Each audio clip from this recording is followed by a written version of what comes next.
Good morning, Vietnam!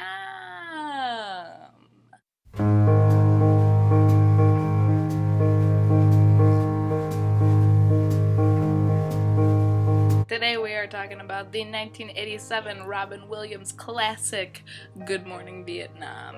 Good Morning Vietnam is all about one Adrian Cronauer, I can't remember if I'm saying that correctly or not, who is over in Saigon in 1965 during the Vietnam War, and he is a radio DJ for the armed forces. Crazy stuff happens. Like all Robin Williams dramedies, it starts off truly hilarious and then the shit just gets really real real fast. About a quarter of the way into the movie, a bomb goes off because of this kid who was working with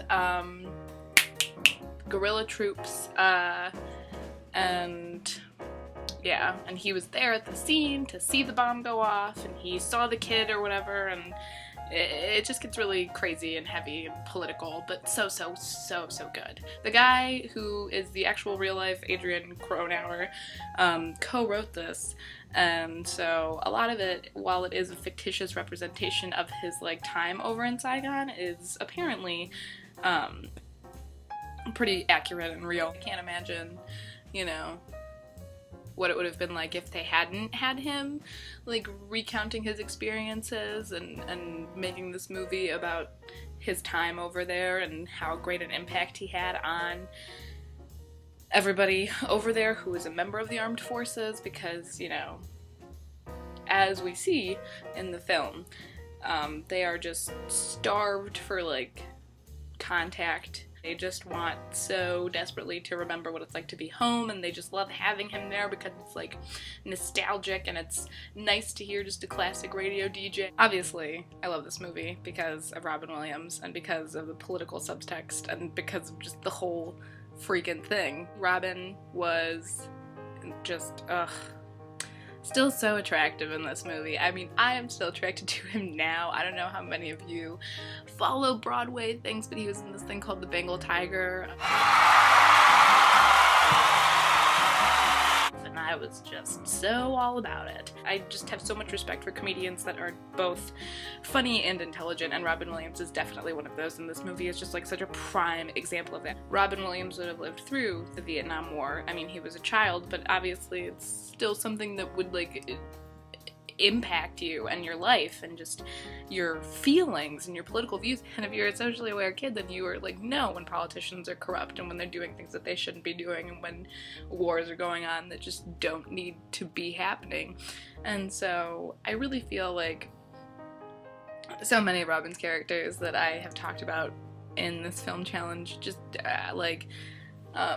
he really comes through in the character himself, and I just really feel that makes for just a truly wonderful movie when actors can take their own personal experiences and just relate them to the performance they're trying to give, because it just makes it so much more genuine.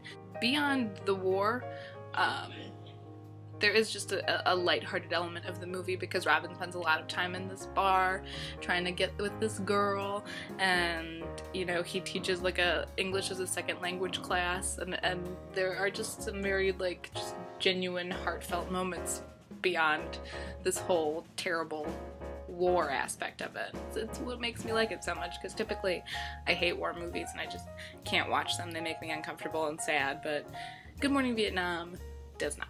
So it's educational and it's fun, and it's Robin Williams, who apparently, unsurprisingly, ad-libbed all of his radio broadcasts, which you can just tell. And that's what I love so much about Robin Williams, is that he's just got so much freedom because he is so smart, and directors just trust him to do what is funny, and I'll just never stop loving that man. Forrest Whitaker has a major role, so if you're not convinced that it's a high quality film, I just gotta drop that name and you're set, ready to watch. I don't know if you guys can hear the hacking that's going on behind me, but it's there. We had put a fart machine into my sleeping bag.